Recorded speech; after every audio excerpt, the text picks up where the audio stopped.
Hello and welcome to episode 57 of the Xbox Era podcast. I'm Sika Mechanico and I'm joined as usual by special Nick. What's going on? And the artist formerly known as Kyra Nort, Figments. Hey. Hi. Hey. Am I the only person that's not going to change his name on this podcast at this point? Looking that Well, you didn't start with one that could have potentially had problems, and I had already changed my name before the podcast. I just changed it back to what it used to be. Okay. So all right. You're arguing semantics. I mean, I'm sure we'll find out in some other language at some point in the future that my name means something horrific, and I'll have to change it too. Yeah. Fun. How have you guys been? Nick, we notice your background is slightly different, so you're elsewhere this week. I am in a hotel in Sydney. So that's our balcony and stuff there.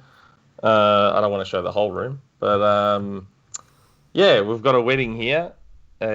So I said, look, I'm still going to do the episode. I remain committed.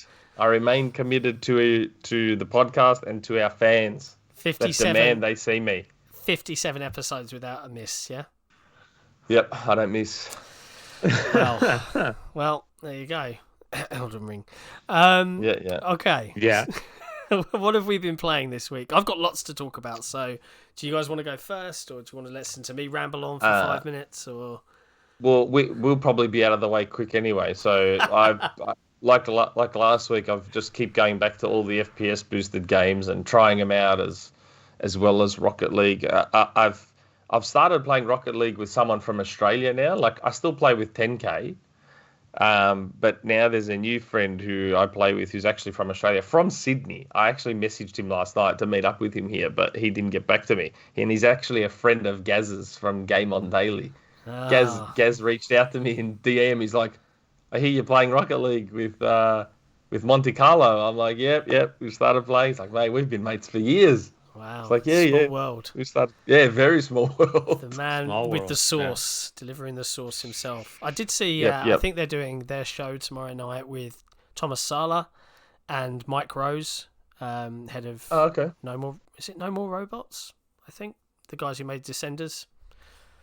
Oh, I can't remember. I think that's what they're called. But he's got a show. So if you're a fan of Gaz's hot sauce and some cool guests with Asa Daily as well, so feel free to tune in. What about you, Figment? Been playing anything, or have you been hammering away at Destiny 2? Destiny Valorant. 2, pretty much. Yeah. Valorant, no, I haven't touched that in months. You were waxing lyrical about Valorant at one point. You were on the Kool-Aid for Valorant. Yeah, but then I brother realized still I plays have to Valorant. play PC to play it, and I don't want to play on my PC. I want to play on my Xbox. That PC gaming $500 sucks. box that's sitting underneath my TV over here. Yeah, So, fair. but Destiny 2, I tried playing Metro, getting back into Warzone and Modern Warfare after my entire friend group finally fixed their installs because Activision ruined it. I tried playing Metro Exodus, but then I remembered that the Series X patch isn't coming out till June. So I decided to hold off on doing that because I'd rather experience, the ray tracing and the 4K 60 FPS and, All of the I don't cool want to stuff. all the new little toys, the graphical toys. June is I don't crazy. want to. June is packed. yeah. June is absolutely packed.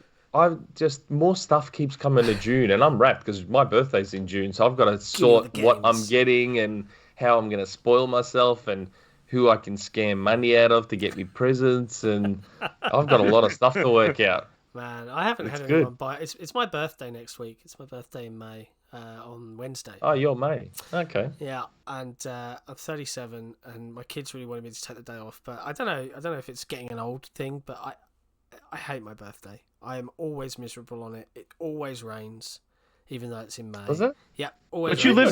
live in the UK, and isn't that just normal for the UK? Probably, but I wouldn't mind some sunshine on my birthday at least once in a while. But it always rains. I'm always grumpy.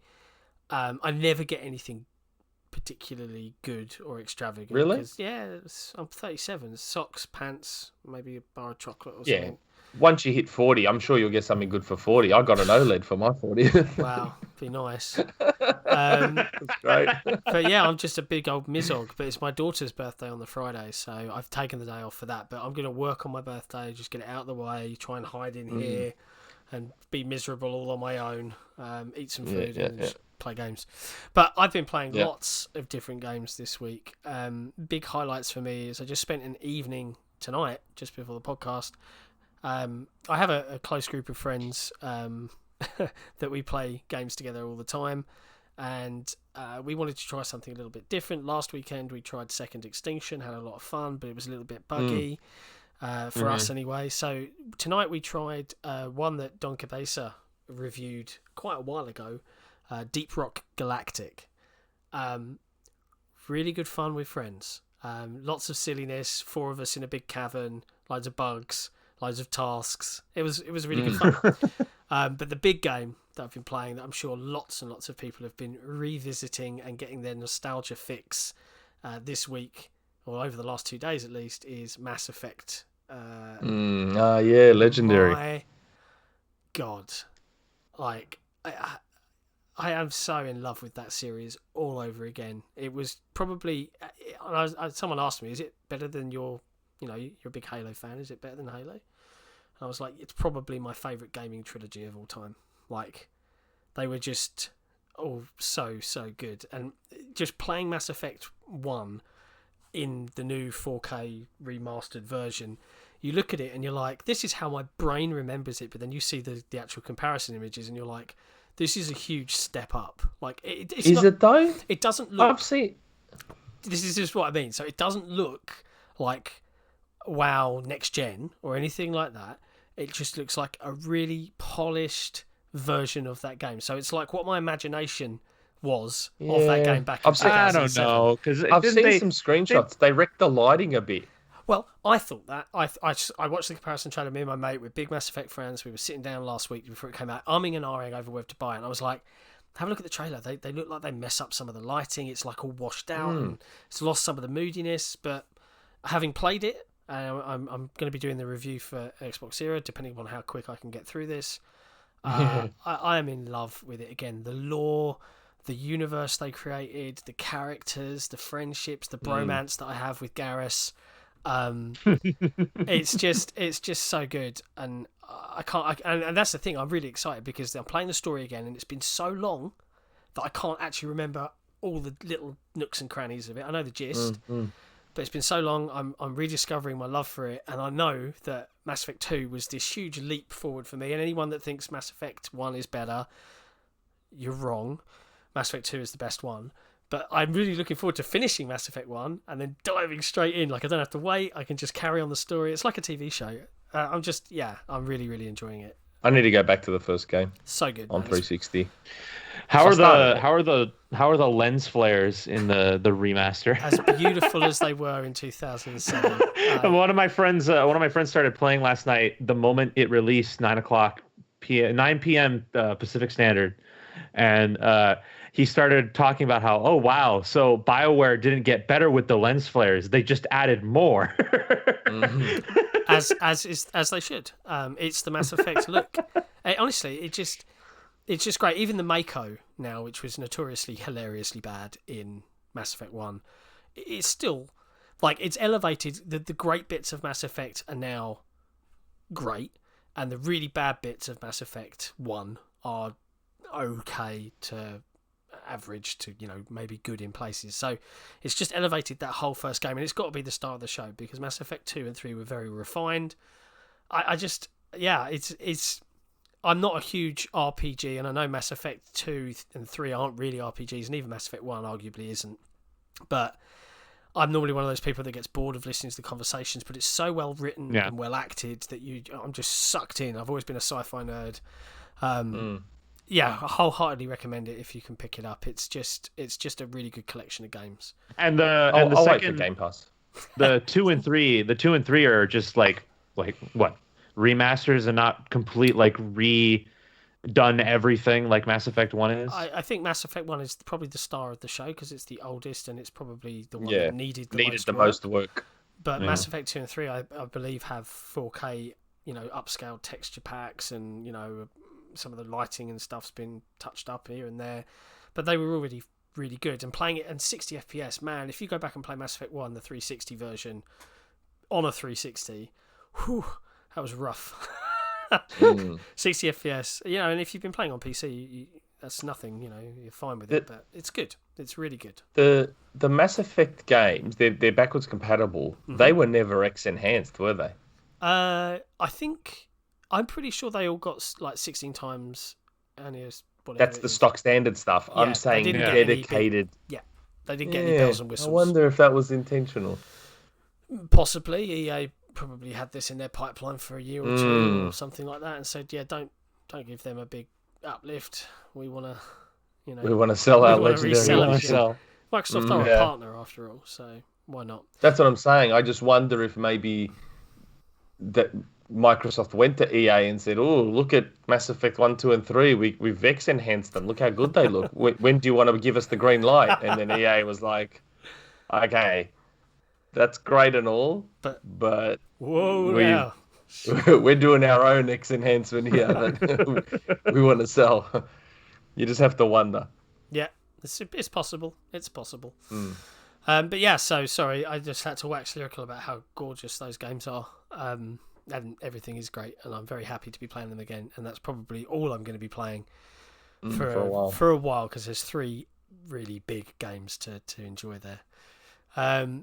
But hey, there's lots of cool things that have happened this week, and including, and you might have noticed, dear viewer, we've got a very attractive background today, because they released some really cool backgrounds, and this is the OG Xbox background from 20 years ago. It feels kind of cool to be seeing it again, and I love how animated it is, and it's nice. If you got a Series S or X, it took a bit of trickiness to get that background, because you can't just find a raw image of it. No. So it actually took a little bit of trickiness. I hooked up the Xbox into a capture card and fed it into the Surface, and then into OBS, and recorded a video of it, and then took a screenshot of that video, and created the background you're looking at now. I don't mind it. Maybe we should see if we can get an animated version for the live shows. Yeah, I know. Because it's very Xbox. Cool. It's Actually, that would be really good if we could get that as a loop. Yep. Oh, that would be great. And Pre-drag, get on it. Yeah, we'll annoy Pre-drag with that. But obviously, this was kind of like a nudge to something that Microsoft then dropped. Was it yesterday or day before yesterday? I think it was yesterday. Yeah. Which was Xbox turns 20 this year, 20 years in the gaming industry, and a lot of people thought that they would bow out early.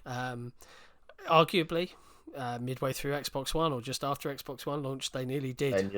They nearly did bow out, but they are still here, and arguably they're stronger than ever. God. There's still people saying that they should bow out. Oh, they're never going to win. They're never going to get anywhere. Still people that say they wish they had never gone in the first place. Oh my God, it's ridiculous. I Ignoring, all the innovation that happened thanks to Microsoft being in, I consoles. would argue the most innovation. And you read those types of posts that say, "Oh, they've never brought anything innovative to the gaming console sphere," and I'm like, what? Like, with Halo and Bungie, they literally brought about matchmaking and this kind of couch feeling. You just pop in and it delivers you into a game instead of server lifts. They brought in online play. You want to know a real innovative digital feature? Storefronts weren't even a thing until Xbox Live Arcade. Yeah.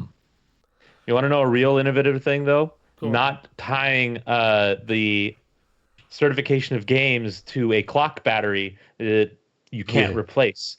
That's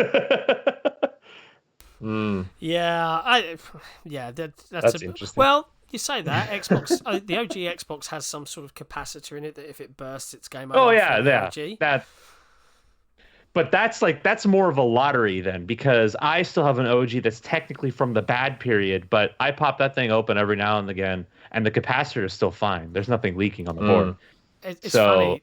There's one up there behind me, a big, the green crystal OG Xbox, and I haven't had it on in like 15 years. The Halo one. No, The Halo one? I don't know if it's a Halo one. It's just a green Xbox, OG Xbox. Well, the green see-through one was the Halo one. I just sold mine last year, Oh. $500. Wow, maybe I need Still to- boxed. I still had it boxed and Ah. everything though. No, I've literally just got a console on its own with no pad. Oh and no, power cable. Mine was full box, plastic wrappings, cable ties, manuals still in their sleeves, like Jeez. mint. But I'm pretty sure the time capacitor had busted, so I was like, I'm just gonna sell this. Yeah, why not? It still worked. The console still worked. I tested it, turned it on, took photos of the operating system working and everything. It still worked, but it didn't keep time anymore. So I assumed the time capacitor had busted. Never mind. But yeah, Xbox turns 20. We've got they dropped a load of Xbox gear out, some cool T-shirts. I really love the Halo one with the Chiefs standing in front of the O. Gold's not really my thing though, so I'm still tempted to pick one up, or maybe the mug. I don't know. It's weird. Like, I it's been such a huge part of my life, and I owe. They're doing all this thing, and I think the Xbox Era team, we're going to write a little article with little excerpts from each of us that talk about how we got into this particular console and some of the games and some of the memories. But for me, I met some of the best people that I still have in my life through Halo 2 matchmaking. Like, literally the closest knit group of friends. And the best way I can think to describe this is, you go to school and you get put into like tutor groups or class groups, and then you're friends with those guys somehow until you're like late teenage years or early 20s, and sometimes you might realize, these guys are all dicks, and then you kind of go off and make new Grow friends. apart. That kind of happened to me in that way, but these people still to this day, I know that I could hand them the keys to my house and say, can you look after my house for 3 weeks, and I wouldn't even worry. That's how good they are. They're like just respectful, good people. I always have a soft spot for Xbox for that. I do wonder if Microsoft is planning something for E3 to, like, I don't know, like a limited edition Xbox 20th anniversary console. That'd be cool. Great. That'd Well, be so good. It's funny. That'd be sold out in seconds though. So good luck getting that. Yeah. Well, I mean, look at when PlayStation did their anniversary 20th. I want to say 25. 20th anniversary PlayStation, the 25. silver, the grey that they made the PS4 look like a PS1. Yeah. And then they did the 500 million PlayStation 4 Pro, that see-through dark blue one. That was really nice. I hope Microsoft does do that. Limited, like a Series S and a Series X 20th anniversary. Somehow make them look like the OG. I don't know. Somehow. Or that'd be crazy. you make the S look like the 360 because it's white, and you make the Series X. You make the Series X have the OG overtones. I don't know. I'm rambling now. We did see. Was it? He used to be Xbox Pope, but I think he's just Pope now. You know, the guy. Who does He's Pope Art. He announced on Twitter that he's now Microsoft approved, so all the red tape, if he wants to do, or if he's asked to do work for them, he's an approved designer or something. So maybe he'll get pulled in to do something cool for at least Microsoft. Like a controller would be cool. That'd be awesome to see, like limited edition controller. Considering the supply constraints on the actual consoles, maybe a controller's the better option. It stinks that we're in such an economy right now where it'd be hard to do something cool like that. Yeah. But it can't be gaudy. It needs to be understated. Yeah, it needs to be classy. Give the Series X a giant like green disc like on the top of the OG Xbox. Green plastic disc, just put it on the front so everyone can see. No. I'd rather Even if it's like, I'd be fine if it's as simple as the original OG, the dual logo on top just being bang, smack bang, front and center, and that's the only touch. They just add that badge to the front and that's it. Or they give it an alternate boot sequence where it's the original Xbox's boot sequence. That would be cool. Like my Duke controller that I released. That you were so integral for, which is kind of. Hey, Seamus. I know. Seamus said. That's right. Thank you very much. It's my controller. It's ugly, but it's my controller. It's ugly, but it's mine. It's my ugly baby. So we're going to see obviously lots of celebratory stuff, I think, this year. And I think, obviously, Halo, I think they said it turns 20 on November 15th. I think we can all be reassured that that's Halo Infinite's release date, right? Like, that's got to be what we're going to target. I'm not going to commit. I'm not going to say anything about, like, whether or not I think that's going to be the date, because I feel like, I don't know, there's more wiggle room. But like, that's the thing. Like, as soon as they delayed Halo Infinite by a year, I'm like, cool. So they're releasing it on Halo's anniversary, right? Like, naturally. That's what you would think. It would be such a Microsoft thing to, like, turn around and be like, well, we've released other Halos in September. Why don't we release Infinite in September? I wouldn't mind that. No, obviously we wouldn't mind because we're getting it 2 months earlier. But, like, come on. How do you not release it on the anniversary of CE? How do you not? Yeah. The only problem is, if I look on my little calendar, don't you think that would be? Don't you think that'd be too on the nose? I feel like that'd be like too. Don't care. I don't know. You don't get that kind of opportunity often. Yeah. You just don't. Yeah. It's something that comes along once in a blue moon in a once generation. Every 20 years. Yeah, like, it's just come on. You release it on the 20th anniversary. You have to. To be honest, I really just want a date so that I can just get the holiday booked, because I know that week I am just going to be exploring that world, playing multiplayer with my friends, grinding my levels and getting unlocks and just do all the fun stuff and making levels in whatever the Forge system ends up looking like. I just... Yeah. And pray we don't have a Master Chief situation where it's broken. Can you imagine? Ooh, yeah. Oh God, I can't take another week off work and cop that again. Yeah, that would be. I think that would be the death of Halo at that point. People would just be like, "Yeah, sorry, 343." Just have a beta, man. Just shadow drop it at E3. They've got to, right? Have a beta. It's got to have a beta so you can test it to hell and back, and yeah. Please. I'm with you. But yeah, so Xbox turns 20, pretty cool. It's been around for a long time. Maybe in 20 years we'll be like Xbox Series turning 40 or something. I don't know. We'll have our own 20th anniversary at some point, and we'll all be like old men complaining about kids these days as they wear their contact lens video game consoles. I don't know. What else did Xbox do this week? I think there was an announcement. They formed a deep strategic partnership with Tencent. Timmy. Yeah, Timmy Studios. Yeah, with Timmy. Now, correct me if I'm wrong. They are wrong. the developers, I think, of COD Mobile and what was the other one? PUBG Mobile too. Really? Was it? And there was one other. Hold on. Starts Timmy with Studios? V. Some game that starts with V. Some other mobile game, I think. Raid Shadow Legends. No. Yeah. No. So yeah, that was a very interesting Let's see. Development. That one. Yeah. Well, and immediately people are like, "Well, you're going to be making a Halo mobile game or something," because they said there was an announcement that says 20 years, a decades old, beloved world class IP, and it's like 2-decade old, 20-year anniversary. Halo Infinite's coming out this year. Is it going to be a Halo mobile game? But they had like Spartan Assault and Spartan Strike already, which were Halo mobile games.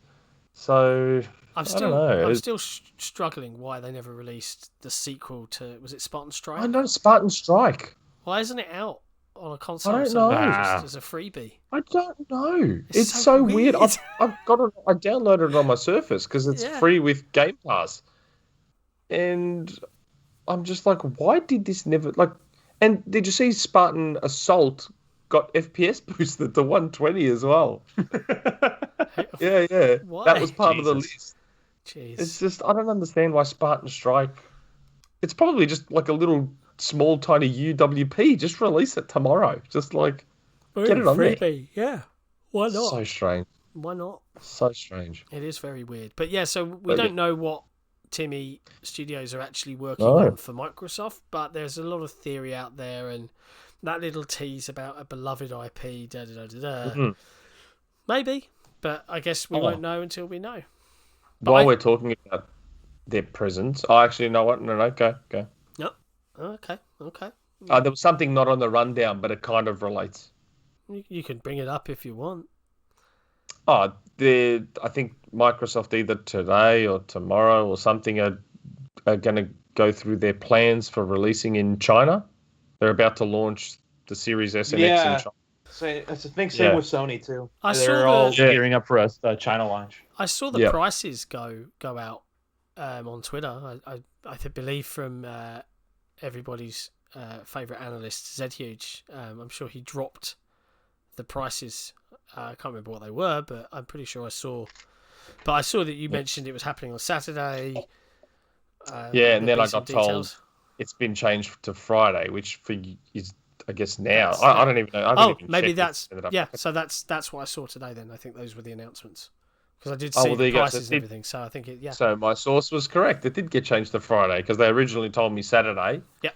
And then, like, I don't know, half a day later, they're like, "Ooh, I think it's Friday now." So I just quote tweeted myself and went, "Ugh, it's changed to Friday." Things change. I know. I need to hate get, being need to so get a reliant on t-shirt. them. Need to get a t-shirt with that on Yeah, it. I Things know. change. Things change with like Darkwing Duck on Yeah, it. Darkwing Duck on it. Mhm. Oh, But that's a yeah, funny one. What else? The Coalition. Coalition. Yeah, they dropped out a little Yeah. announcement saying they Mm. were moving and gearing up the studio to make the move across to Unreal Engine 5, Yeah, Um, interesting. which is exciting because Gears 5 was expected. great. Yeah, Exciting. expected. Yeah, yeah. I mean, what other studios are you moving over to UE5 at this Ninja point? Theory. I mean, there was Ninja Theory. yeah, there was Ninja Theory, I assume Epic. Epic. You think? Yeah, I'd assume they are. Oh wait, not. I'm talking about Microsoft Studio. Okay. not the founder of the Unreal Engine. Sea of Thieves was Unreal. I wonder if Everwild's thinking Yeah. about making that move, but then it's so stylized and they've done a lot of their It own probably custom doesn't need it. Yeah. editions, but they probably don't need it. You're probably right. Did Rare say I'm they were sure going to it'll be look using a sick lot of the enough. tech from Sea of Thieves and Everwild? No, but So- I find the art styles to be remarkably similar. I think. Similar. So it would stand to reason to me that it's just an evolution of the engine modifications they've already made. And I don't know, and apologies to everybody that's listening at the moment because I have no idea. I can hear it through these, so I can assume you Yeah, can yeah. hear it here. There's a couple of kittens outside my office door going, meow. Oh, is that cat? Oh, it is cats. I thought it, is was cats. yeah. Yeah. Yeah, meowing away because they can hear me. But yeah, in the context of Coalition and moving UA5, that's honestly like really exciting news for me personally because I loved how Gears 5 looked, even on That's UE4. beautiful. Just it was gorgeous at times. Like Five busters too. yeah, it's amazing what they were able to do with that engine, and I can't wait to see how Gear 6 might look or any future projects. Yeah, and Like, Oh yeah. That's just going to be insane. Speaking of, thank you for the segue. Yeah, so not Mm. only did they announce that, they said, as we get used to the engine, they kind of hinted, right? I can't, and if you guys have got the exact phrase to mind, please say it. But it was effectively don't. like, we'll be doing something a little smaller to wet our feet, dip our toes in, get used to it, and before. So don't expect to see anything from us for a couple of years. So they seem to imply that they're working on multiple projects with multiple teams. Which I think, like we said about like a month ago or more. yeah, which is what we'd heard is that there were a couple of teams at the coalition. Well, yes, there was a community question we got correct. from at the time it was Malik Labs, I believe, who talked about whether we know what's going on with the coalition, whether they have a second team, and I said, coalition do have a second team, and they're spitballing ideas, yeah, which is basically what they just said in their little press release just now. which is interesting, right? But it does mean that it personally puts a stake through the heart of my hope that they were working on that Mandalorian game. Like, just, Yeah. Yeah. I was like, oh, A lot of people thought they were doing something Star Wars, which I hadn't said anything. I wasn't sure what they were doing. All I knew was that they had a second team that was doing other things. I think aside from Gears. I think. Please don't article that. I'm just saying I think. but I'm not sure. the thing is, what I think that out of all of Microsoft Studios, I get that 343 they're there to work on Halo. I get that Forza are there to work on Forza, but the Coalition are one of the most technically capable teams That's what they were built in their for. roster. Yeah. and they Microsoft bought the Gears IP. Hey guys, going to rebrand you to be in universe for Gears, your Gears now. And look, they've done a really good job. They've made 2 really beautiful games, right? I'm not the biggest Gears fan. I will always play them through, co-op with a friend, one and done, and then I'm done. Right, that's my single player campaign, and I'm out. I'm not fast enough at the multiplayer. I find it to be just a hellish nightmare unless you've been playing it The for Nasher years. Fest. But I kind of really want to see them do something completely new, completely unique, using all of their technical prowess to deliver something completely out of left field. And I don't know what I want it to be, but I can't wait to see what they make. Bring back Shanghai. Yeah, why not? Bring back You've got Shanghai. the people there still. And the code must still be sitting somewhere. Like, surely that just hasn't been wiped off the planet. Like, Like all the design docs. Whatever that was, whatever stage it was at, whether it was a pre-production, whether it was a nothing more than design, whether it was at whatever, bring it back. That Black Tusk teaser is burned into my memory. Like, I was like, this is going to be amazing. It was kind of like, it almost looked like Splinter Cell. Splinter Cell, Perfect Dark style. Yeah, it was just like, oh, bring that game back. Well, the thing is, now that we know there's a Perfect Dark coming, is there a need for another shooter bang fest spy thing? You can never have too many stealth action games. Can never have too many.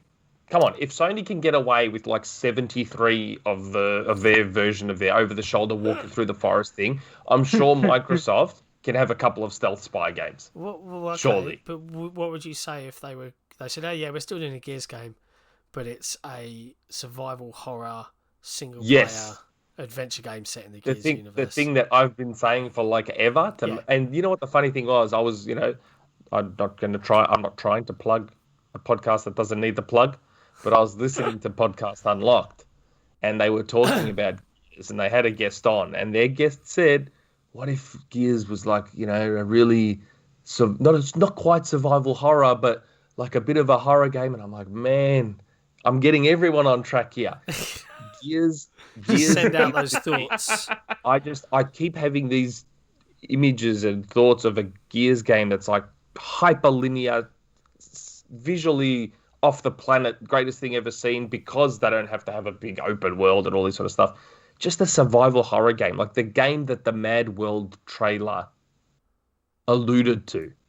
Yeah. That's what I want. I don't mind if it's co-op, don't get me wrong. Like Resident Evil 5 is still probably my favorite Resident Evil. Not that I haven't played 8 yet, but you can still have survival horror and be co-op. But I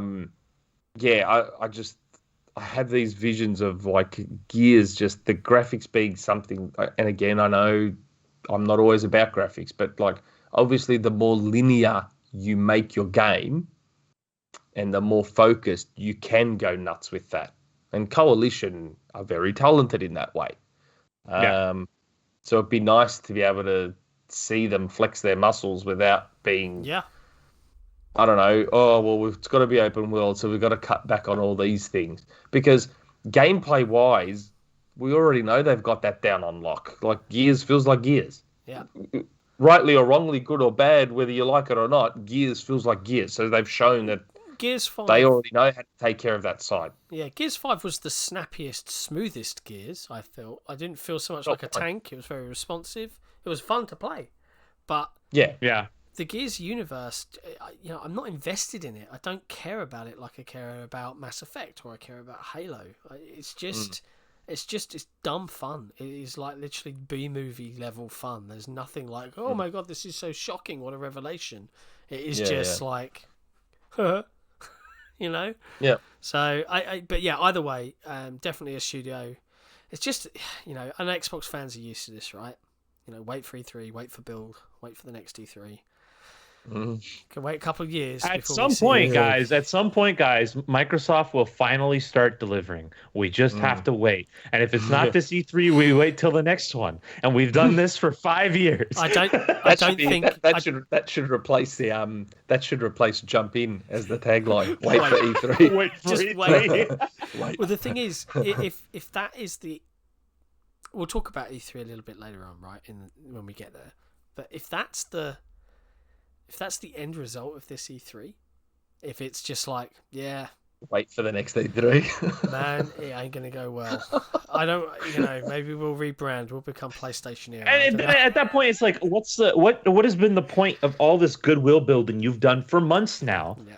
Like, remember, like a month, 2 months ago, when like there was it seemed like there was good Xbox news coming out day in and day out, Every week. back to back to back. You had Sony fans across the spectrum start wondering what the hell is going on. Like, people are liking the Xbox? That can't be right. And They then are very vulnerable right now.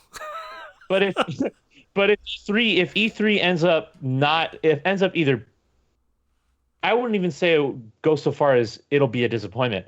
If E3 ends up as not a miracle like throw by the Xbox team that makes the final touchdown, then it's just at that point. I think there's a community question around it. We'll talk about it later. We'll tackle the wider subject because I have a few things I think I need to say. But so yeah, it's cool. What else did we see announced? I think the now wholly owned by Microsoft Bethesda announced that QuakeCon is back, but as a digital event, COVID-19's hands, face, space. Digital event, August 19th to August 21st. We've spoken about it before, but how cool would it be to see a Quake reboot? Oh yeah, please announce Doom that Eternal Quake is engine. coming back. I mean, okay, please I'm announce not really that excited for a Quake reboot like you guys apparently are, because Quake Champions is already on PC, and that's a pretty decent. No. I'm talking Quake 1, 2. Don't worry about everything that came after 1 and 2. I'm talking about just re-release the old games at that point. If you want a new Quake, I would rather just have Quake Champions on Xbox. No. Reboot Quake. I'm talking about single-player campaign Quake, not multiplayer Quake. Don't worry about multiplayer Quake. If you want to have multiplayer alongside it, fine. But multiplayer Twitch shooter is the definition of Quake. I know. Yeah, it had a single-player campaign, but its legacy is multiplayer. How old are you? You're like 24? Oh, my God. You're like 24? No. Yeah, to people under like maybe 25, 30, yeah, that's what Quake is. To the old people, Quake is like a single-player. It was Doom's cousin. Doom's it was a grimier, dirtier, weird, almost Lovecraftian cousin. Yeah, that's what I know Quake as, but I am old, so I want that Quake rebooted. It would be cool to see, but you're absolutely right, Figments. You do have a point there. Is that what can it do differently for an audience that isn't? It literally isn't just Doom shooter in a different skin. Exactly. Like, at what point is it just not basically a reskinned version of Doom? Exactly. It's okay. Slow it down. You just slow it down. But that the whole point of shooters of that type was how fast they were. Do you know no, not necessarily. Do you remember Quake 4? Is it Quake 4 on the 360? Yeah. Yep, and it came with Quake 2 remastered too. Yeah. You know how hard it is to get a copy of that now? Really hard. Oh, God. It's so expensive. I wanted to try and get it, and the eBay prices were ridiculous. It's not back compat, is it? I thought it was. I actually thought it was. If it was I could be wrong. I feel like Microsoft would have put that on the store that you can just buy it digitally. Well, it would be in Game Pass. You'd think it's an IP they own. Yeah. So maybe they'll make it backwards compatible and bring it back. Yeah, maybe. It had a multiplayer. If they own it now. Yeah. Who knows? But QuakeCon, back. Digital event, August 19th to the 21st. We'll see what happens. Maybe some stuff come out. But do you want to hear something funny? I do want to hear something funny. Please tell me. Oh, because I'm Googling it about Quake 4 being backwards compatible, and there's a reply to this thread on Microsoft's website as recently as May 7th this year. There are still people asking for Quake 4. Wow. To be backwards compatible. So it's not backwards compatible, but there are people already, like as recently as a week ago, saying, come on, make Quake 4 backwards compatible. And you know what? I agree. Get it on there digitally. Like, I reckon they'd sell heaps of it. Yeah. I don't remember it being a particularly bad game. It was just just lost in a sea of muddy brown. And I think most people wanted it, though, for the Quake 2 remaster. Yeah. I think that's why a lot of people wanted it. Interesting. We'll have to see if they update that at some point. I Now, hope so. how should we do this? I was going to say, speaking of Bethesda, Yes. right, let's do it this way. Speaking of Bethesda, ladies and gentlemen, Yes. there were some apparent screenshots leaked, apparently from Starfield. Now, Starfield is certainly the hottest topic because arguably at this point in time, Halo Infinite is this known quantity. It is definitely coming this year. It's definitely going to come out. That's your big game. But all the rumours we've heard, the rumours Nick's heard, the rumours other journalists like Jeff Krupp That I've been featured in videos on and articles on, is that Starfield, Microsoft want to show it this year and they'd love to release it this year, and it is in, I believe, bug polishing phase. Now, there was some concept art that dropped last podcast, literally the day of the podcast we did last week. Yeah. It had like a weird Galaxy Watch wrist thingy in there. And then we've had more. And this wasn't just concept art. This was like an asset pack with loads of Axiom Energy company brands. Yeah. A picture of a ship with different lighting and different models. And there's lots of talk out there. But weren't we told that, like, you'd be crazy to think Starfield is 2021, and there's, like, no way that there was ever an intention for Starfield to be 2021? I believe there are some morons out there that think that, yes. I mean, and that, I mean, I don't know, we're referring to that thread on that stupid forum, but, you know, where people are like, oh, who would ever think Starfield's 20? It's like, listen, that thread started with people just saying, yeah, 2021's not guaranteed for Starfield. Of course it's not. Nothing is 100% guaranteed for 2021. But Microsoft and Bethesda had and have every intention of getting this game out in 2021. Yeah. That is their goal. That is their goal. Whether they achieve it or not, that's completely another story. But these people that are like, oh, what kind of idiot would have expected it in 2021? It was never going to be. Bullshit. What are you talking about? Like, that's still their goal. Yeah, and that's why...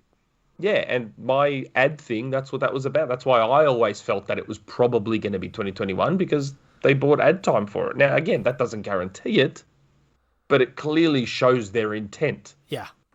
And arguably, Bethesda, this is their first big new IP in a very, very, very long time. I think Howard's and there's a level of expectation there, yeah. There's a lot of expectation. I think, Howard's described it as his dream game. They've been thinking about it and planning it and theorizing on it for years, like a decade. Yep. And I love sci-fi, and I am not a big fan of Bethesda's RPGs, right? I just bounce off them because they're just too... I've never played them. Too janky for my tastes, right? No offense, Bethesda fans.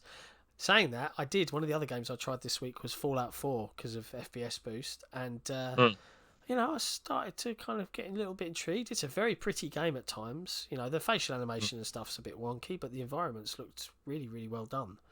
But yeah, Starfield. Well, I will ask, because someone mentioned this, I believe, in the Discord, and you two possibly would know much better than I would, because, again, I don't follow Bethesda stuff much. But apparently Fallout 4 received a very similar lead-up to finally being revealed. Correct. There were little leaked images of Fallout 4 in the lead-up to E3 that year, little teasers, this, that, the other, maybe controlled leaks, I don't know. And then all of a sudden at E3, we saw Fallout 4, and it was out later that year. Yeah. That is Bethesda's MO. Yeah, it seems like Starfield is following the literal game plan of Fallout 4. Like, I don't know why people still... except outside of the teaser trailer they had a year ago or so, but that's about it. Yeah, the teaser trailer was quite a while ago. Yeah. But I'm just saying, like, the leaked images right before E3 and all that, apparently, again, I don't know, that's why I was asking you guys, apparently that's how Fallout 4 sort of did it. They very much, they don't believe in this elongated gameplay 1 year, big gameplay push, and then nothing for a year, and then they do another trailer, and then they release. They're very much, here's the trailer, here's the deep dive, it's out in 3 months, have a nice year. I still think 2021. I do too. I think... Personally. and this is the trifecta, right? If they can get Yeah. Starfield, Halo Infinite, and of course Forza the Horizon. rumored Forza Horizon Mexico or Latin America or whatever it's going to be, if they can hit all three of them, that is a packed year. That's a great Yeah. year for Microsoft. And that's in combination with all the Game Pass third-party day one stuff that's lined up Yep. as well. Yeah. Which I think is also mostly second half of the year.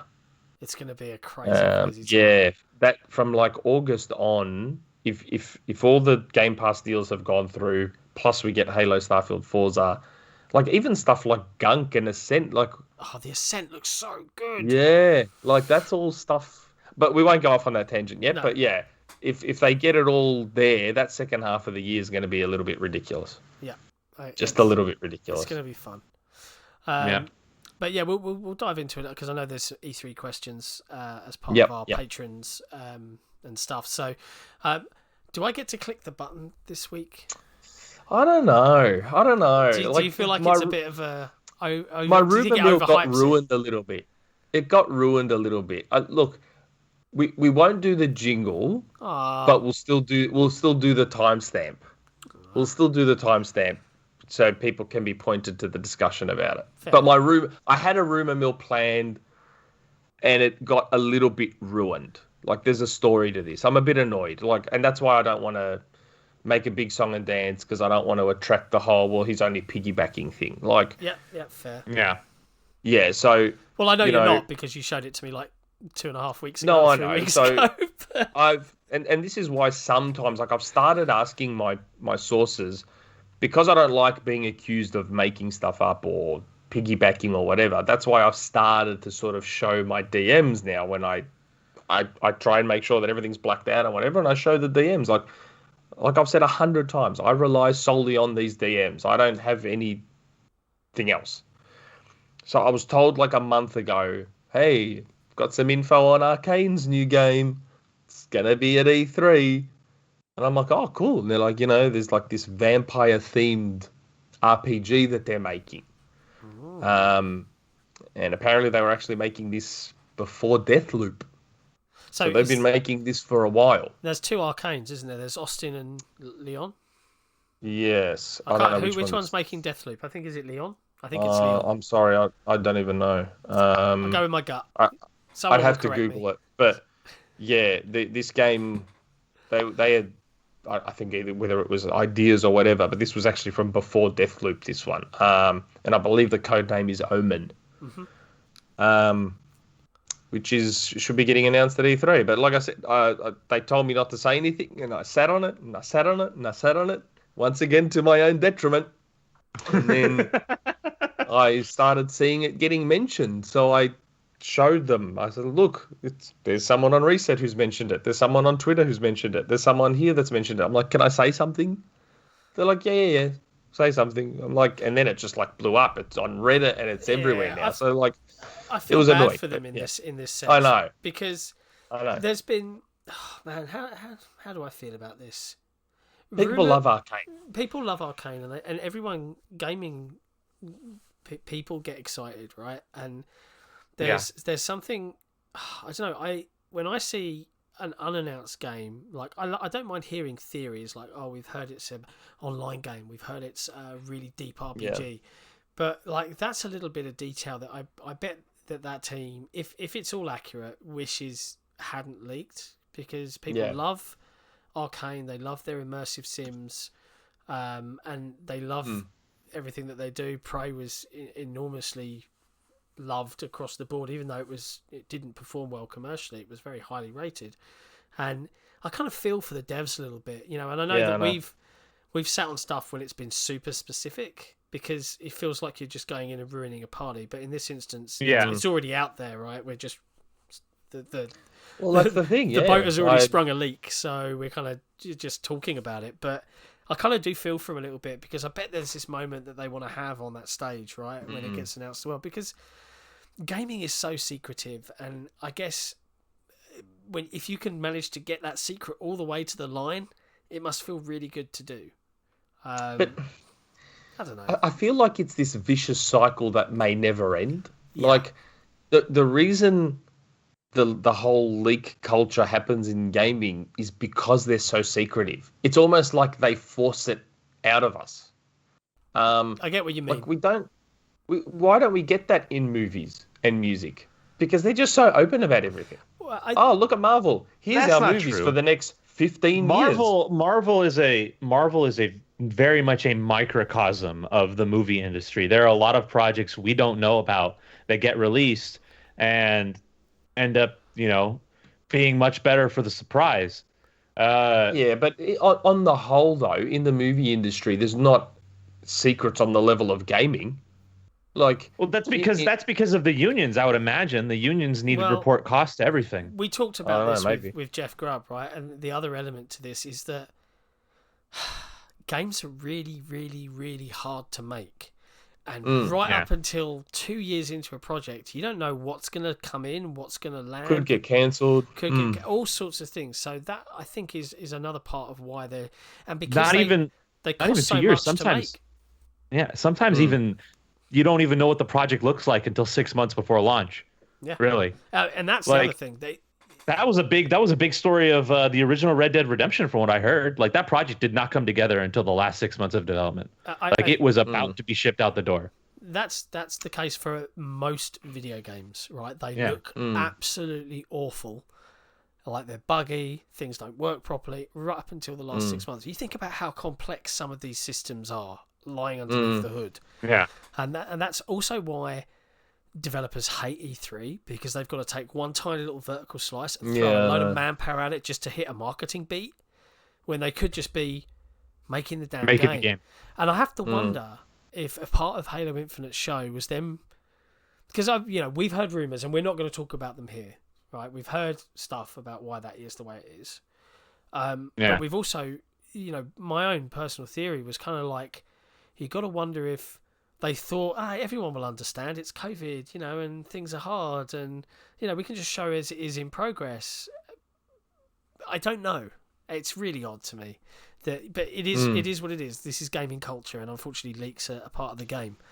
That's why I said I'm worried it's this vicious cycle that may never end, unless a bunch of publishers just agree to just bite the bullet, take the hits initially, and just make it a standard that we're going to be open about this stuff and say, well, look, the game's super early. It's not going to look great. That's why we're not showing it right now. Yeah. And just slowly grind away at the idiots until they realise to stop bitching about everything.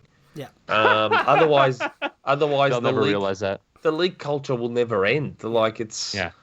I don't know. They need to find a way to get ahead of it or control it or something. I don't know. Yeah. On the other hand, though, I mean, be honest. As a gamer, having watched loads of E3s and shows and all sorts of things, there is nothing more awesome than that sudden moment of surprise when a big, you've out of left field, this big game's coming like that. Remember the Killer Instinct reveal in 2013? Out of nowhere, and the drums.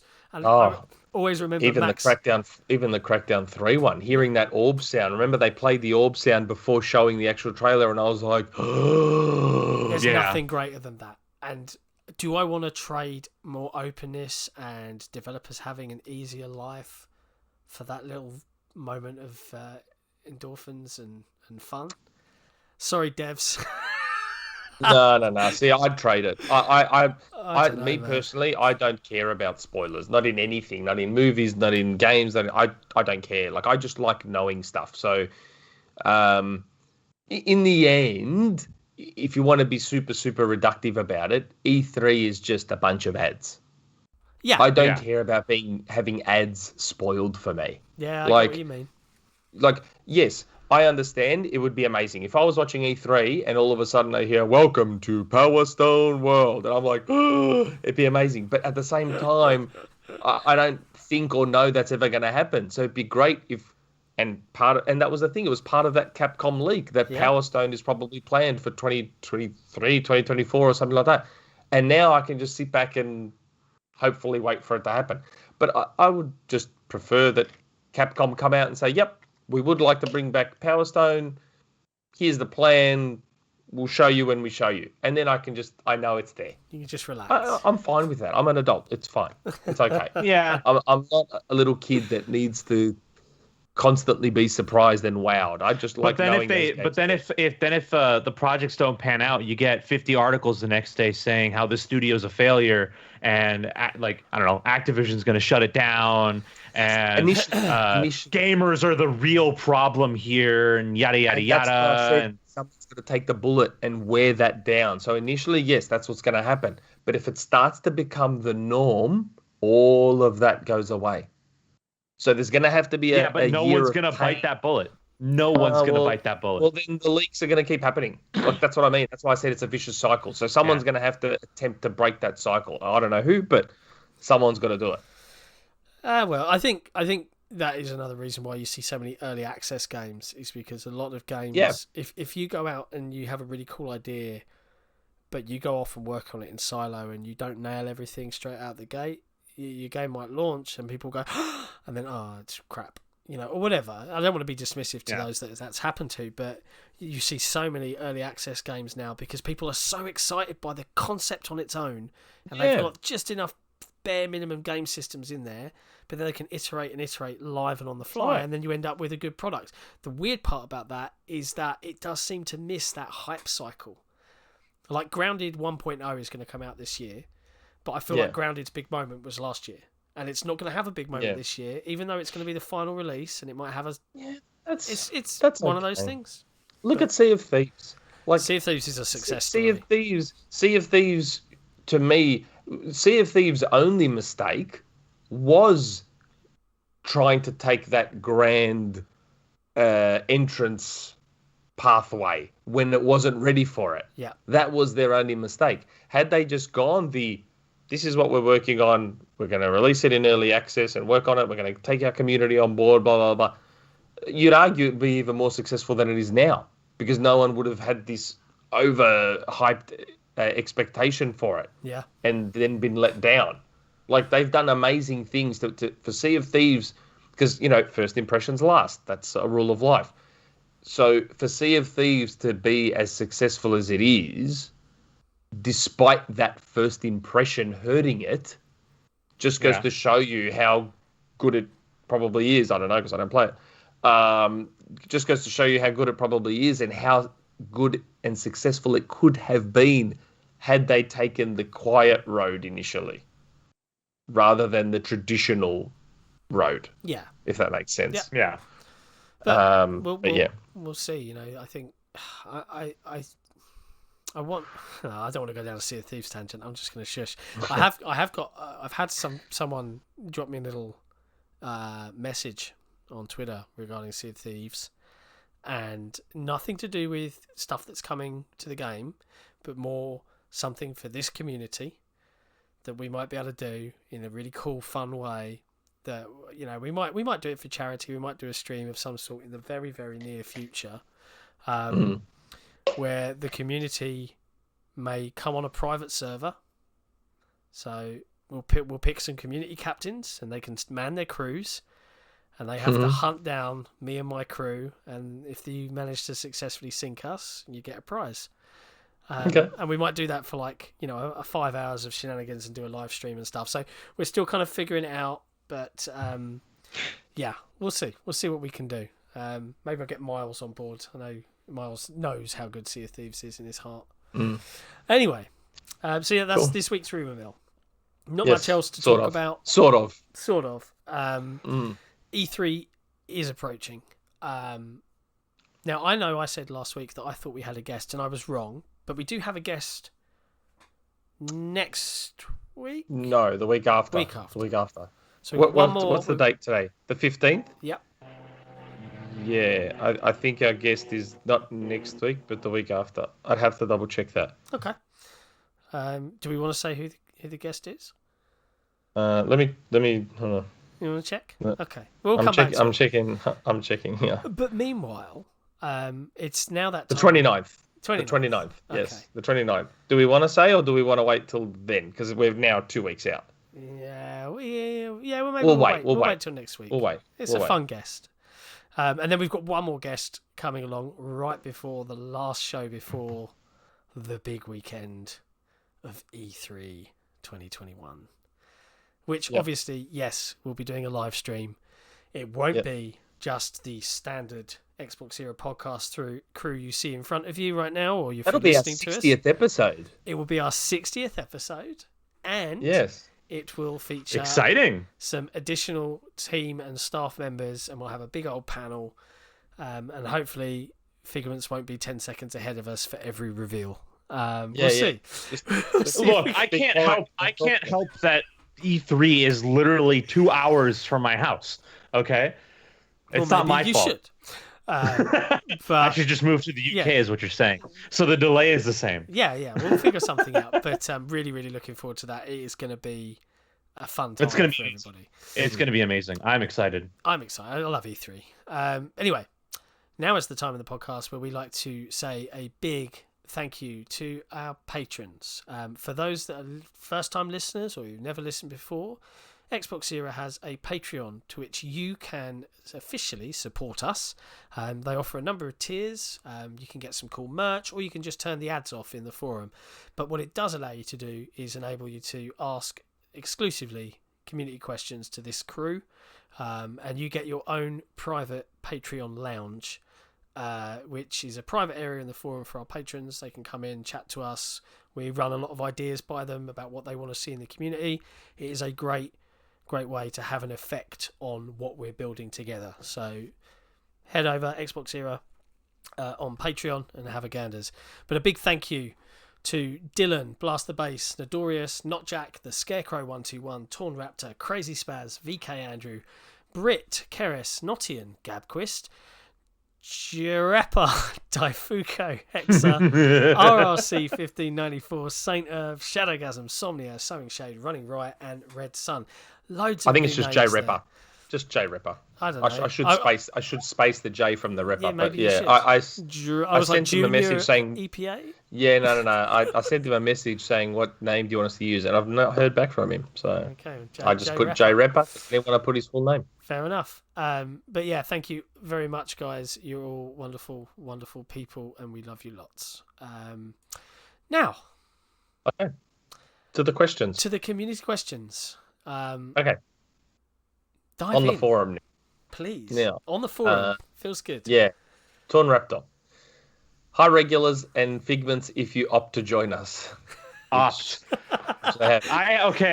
all fairness, I had to sit out a couple times because they had already planned guests ahead of time, and they wanted to coordinate properly. So he's put an emoji with the smiley, winky, tonguey face. He's yanking your chain. I know it's a tongue-in-cheek chain comment. Has been yanked. I'm just clarifying for the people who are genuinely wondering what's going on. Yeah, there was a bunch of scheduling conflicts with guests and stuff like that, so I opted to sit out so the guests could come on. Good man. Could you try to get Matt Booty on the podcast? He is a very intriguing person that has a long history in the games industry and would have many stories to tell. We'd get him on. The only thing I'd ask him is when Sega, and that's about it. I'd want to hear about his stories from NBA Jam, Midway, and the strategy of how does he pick the games that and what the release schedule should look like, because I know there's concerns about separation of genres and when certain things should be coming out, and that'd be interesting to talk about. I'd love to get and look, there is a simple reality to guests, right? And it's funny, I was chatting to Nick about this the other day, and I tuned into Jeff Grubb. And I can't remember if he was a guest on someone's podcast, if he was on his own, if he was talking to just generally on one of his videos. But I think he was on Iron Lords. He was on the Iron Lords podcast, and he was talking about how he got into the games industry and how at the time he was lifted up by people around him that he worked with and got in contact with at the time. And you'll notice there's a lot of that kind of spirit in the stuff that we do. So a lot of our guests are from sister sites or people we've managed to make contact with through our work here, and we're doing everything we can to grow as stably and as efficiently as we can to make sure that we can do good coverage, that we can get great guests. But the simple fact of it is, Matt Booty, hey, Xbox Era wants to have you on the podcast. He's probably going to be like, who? Like we need to get to a certain point, and we obviously need to earn our place in this menagerie of industry ups and downs and personalities, etc., etc. And we'll work on it. But the only thing I can say is if you want guests, our community. I don't think he's got a Twitter account. I don't think he's got a Twitter account. He does. He does. Where you just tag. He never uses it. He never uses it. But he's wise. He's learned. I ain't using that awful. Yeah. Nah. Tag him. Like harass them for us. I'm tired of stalking everyone. Yeah. But if you speak to someone, or if you know someone, or if you think they'd be a great guest, the Patreon Lounge is a great place to put your guest ideas, because we do read. We do want to have great guests on for you that tell you good stories, especially if they're making games, developing games. Those are the people we love to focus on. And if it's got an Xbox slant, that's all the better. That's what we're here for. But good question. Yeah. Okay. No, second part of the question. Part 2. And I'm glad this is being asked, because we didn't cover it during the podcast intentionally. Also, scale between 1 and 10. What is your personal hype level for Xbox's E3 presser? Lots of love. And a big here to Nick for being a top bloke and joining us. Here is a man so committed to this podcast, you rarely see such commitment like that these days. That's correct, Torn Raptor. No one is as committed as I am. Jeez, Torn Raptor, you kiss committed. Ass. You know what? When you're right, you're right. I mean, what can you do? Technically right is the best kind of right. Yeah, that's right. Technically, yeah. Never missed an episode. Look at that. Hotel in Sydney. I'm still here. Now, scale between 1 and 10. Okay, I may have some. So I made the post on the forum about don't temper expectations too much. It may be time. It may be time to temper the expectations again. Don't say that. They'll get all upset. So okay, I have a list of stuff that's supposed to be at E3, and I saw that list, and I'm like, oh, this is why I said maybe don't temper expectations too much. I have been trading notes with other people that know what's happening at E3, and some of the stuff on my list has changed, and I believe is changing. So some stuff that was meant to be, and that's why I'm kind of glad I didn't leak any of it, because then it's like, oh, you were wrong, you were wrong. Look, I'm hoping it'll still be a good show, and I'm sure it'll still be good by normal standards. But there were a couple of things that I personally was looking forward to. That one of them is 100% gone, and I don't know if I thought I saw someone saying that Jeff Grubb talked about E3. I don't know.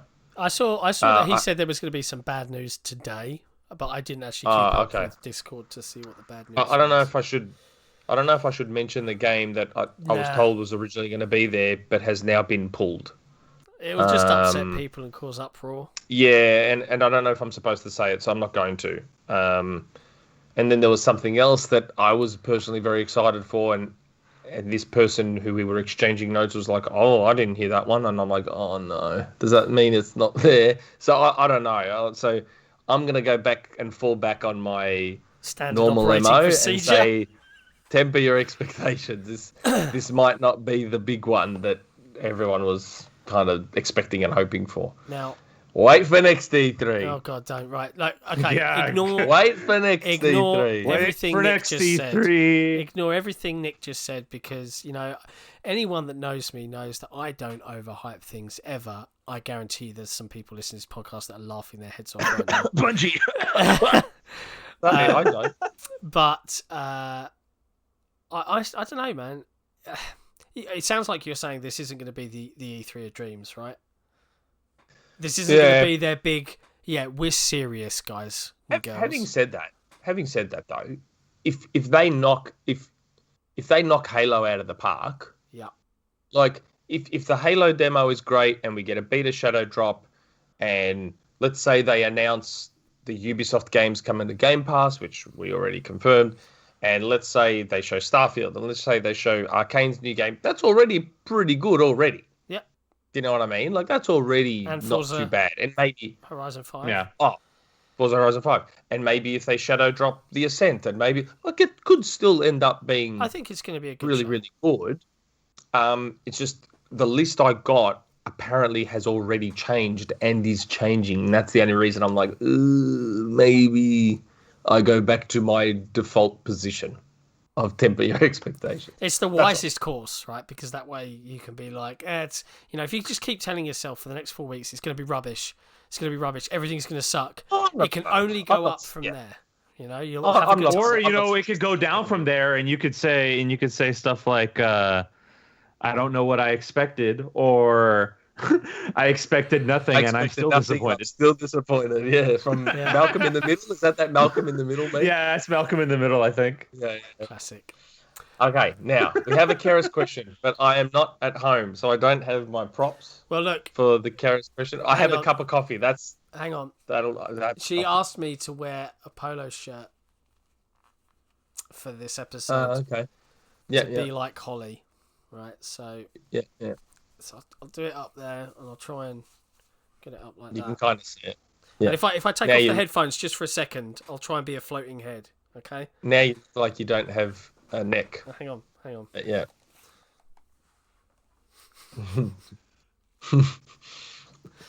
No. There you go. That was just for you. So my prop is my coffee. Okay. Let's see here. What the hell is this? Okay. What the hell is this? All right. The boys were like gems, akin to Shakespeare. They were. They are the panel. An opening haiku. Yeah, there is only a slight link to nature with gems, but sue me, I am drinking. It took me ages regarding boys, rather than something more gender neutral, but who would have thought? The panel have been mostly boys. Anyway, with IOI's potential Bond game fresh and foremost in my mind, I was watching some Bond with my daughter on Ascension Day, which is Father's Day in Germany, while I prepared a feast. I don't particularly love Bond. It's a male power fantasy, though it is something I watched with my father when I was younger, and as something to enjoy together, I can't think of anything better, so my heart has a soft spot for it. My personal favourite is On Her Majesty's Secret Service. Though Lazenby is a bit wooden, the script is good and it makes me cry. We watched The Living Daylights today as a change though, which brings me to my question. Which Bond movie is worthy of being GoldenEye? I say On Her Majesty's Secret Service. As an aside to any parents out there, which do you prefer, Sarah and Duck or Hey Dougie? Sarah and Duck is my favourite. Well, my son watches Hey Dougie all the time. Like, most Saturday mornings, he wakes up earlier than we'd like, and he comes in, sits between us on the bed, and is like, Baba, can you chuck on Hey Dougie? And then he just sits there and watches Hey Dougie while we try fall back asleep. I've got a soft spot for Hey Dougie because I love a bit of the banjo, but I have a big soft spot for Sarah and Duck because every time it comes on, my daughter always looks at me, and as soon as he goes, Sarah and Duck, and I have to go, and then go, everyone, and she just cracks up every time. So, yeah. Hey for us. I like both. The Xbox badge. Yeah. Try and get an episode with an Xbox badge. So, the first part of the question, though, is which Bond movie is worthy of being golden-eyed? So, I assume that means a game made out of it, a great game made out of it. Whew. I don't watch enough. Casino Royale. Do you know, Casino Royale would probably be my one as well. Such a good movie. It was actually a good movie. Not just. I'm not a Bond fan either. I'm not a big Bond person, but Casino Royale, and I remember that was being pushed with the PS3, like in Blu-ray. It's like, oh, Casino Royale on Blu-ray. Yeah. And I found that with Daniel Craig, every second Bond movie is the good one. So Casino Royale, amazing. Very, very watchable even now. Quantum of Solace, like fell asleep in the cinema. Skyfall, great. Yeah. Very actiony. Spectre, terrible. Yep. Fell asleep. And now we've got the new one, which has been delayed a couple of times. What's it called? To Die. Yes. That's been delayed till the end of the year, I think. Yeah, going by the pattern, that'll be good. Yeah. Yeah, I Yeah, don't I know. think that yet. the only Bond movie I watched was Skyfall, so I'm just gonna have to say Skyfall. That's a good I think action game. Skyfall You'd was have good. fun. Be a good Yeah. game. And Skyfall even has a video game mode already in it, if you've seen that movie. Can you Yeah. guess what I'm talking about? No. There's a horde mode in it where he's hauled up in the house. And Yeah. It's Oh fun. my Come God! with- Really? They made that into a mode. No, They but already made got- that scene into him. Wow. that's what he's saying. Is it's kind of like a horde mode, so it's already got a gamey type sequence in it. Defend And the you can house. rip that straight out of the movie, and it's a video game trope. It's a video game staple, Yeah. a horde mode. Yep. And you've got the gadgets, and there's like Skyfall, and yeah, maybe you know what? Yeah, Skyfall even more than Casino Royale. Yeah, Casino Royale would be a bit more slow, walk and talk, lots of train journeys. Very Comms. RPG. Yeah. Where Skyfall's your action game. Maybe it could have a full like poker multiplayer mode in it though. You know what? Skyfall is your Splinter Cell conviction to Casino Royale being your Chaos Theory. Chaos Theory. Yeah. Yeah. Oh man, That's- wouldn't you love a Splinter Cell remaster? Splinter Cell, Pandora Tomorrow, Chaos Theory trilogy remastered. Well, they're enhanced. They are, but wouldn't you love a full on? You know what I'd really like? I just want a new Splinter Cell game. Do you know what I really That's want? I want a standalone multiplayer mercenaries mode where it's Spies versus Mercs, because that thing was awesome. Yeah. So much fun. Mm. But anyway, One day we'll see something Ubisoft at E3. I think we will. Mm. Do you know what I Wonder think who's as well? that? You know they delayed Skull and Bones again and said it's not coming out till 2022. Of course. I guarantee you that they are going to make that into a new IP with a big single player Ubisoft style campaign where you have your What? ship and blah, blah, Are you blah, sure blah, about blah. that? Because Ubisoft recently ran on the record saying Yeah, they're they're transitioning gonna all go their more teams free to over play. to. Yeah. Gonna do what? They're starting to move their. Yeah, they're gonna start moving their teams towards a free to play, premium free to play Oh, direction. don't get me Yeah. wrong. They just said they do that to support their existing AAA business, and I don't doubt that maybe I if thought they they said they were going to scale back on the AAA stuff. No, lots Yeah. of people. I think if you know, I know we mentioned Zed Huge. He actually, it's funny. Benji Sales. Blocked Benji? No, Benji blocked Zed Huge Oh, yeah, that's right. Benji blocked him. Yes, because Benji said, "Oh yeah, they're going to scale back AAA," and Zed Huge was like, "That's not what they're saying. That's not true. They're saying they're going to enhance their money their profits using free to play premium experiences alongside their existing AAA franchises." But I what's to say that Skull and Bones doesn't launch with a really epic pirate RPG style campaign with a free to play multiplayer mode attached with the game? Maybe. Yeah. Who knows? I don't know. Like Halo. Like Halo. Okay. That was a good question. Thanks, Keris. Sorry we didn't have our props. Yeah, I didn't have my props. Like I said, I just had the cup of coffee. Sorry. Okay. Dio game. Hello, Special Nick and the panel bunch crew. Still need to get used to Special Nick. See, now I feel better. I got singled out. That's good. Yeah. Look, the name change, I've changed it basically everywhere except like 2 services. Like, it's funny. I went to change it on Xbox, and they only let me do that stupid Discord naming system. Yeah, where you get and a I number couldn't have after your game attack. and I couldn't have a space. And if I had the space, it said not too many characters. If I took the space away, it then added all these numbers to the end, and I'm I like, hate it. I don't want this. I'm just going to leave it as special ed. And then I'm like, wait, I still have my 360 set up. I should theoretically be able to change it the old way via my Xbox 360, shouldn't I? So I turned on my 360, went to the account settings, gamer tag, change gamer tag. I was like, oh, here we go. Special Nick. Yep, this is available. Do you want to change it? $10. I was like, cool. Pay the $10. Bang. Name Special Nick now. It's great. Perfect. It all changed. So, yeah, it's changed pretty much everywhere except 2 places where it would break something. So Steam won't let you change it. Yeah. And I'm not going to give up my 100 games on Steam. And on PlayStation, you risk breaking something. And again, I'm not going to risk, because I still have my PS3 set up, and I'm not going to risk breaking anything Sounds very well designed. for the name change. I'm not going to take that gamble. Yep, Because fair apparently enough. it can even break PS4 games as well, so I'm not going to take that gamble. Okay. Following Keras is never an easy feat, but I'll do my best.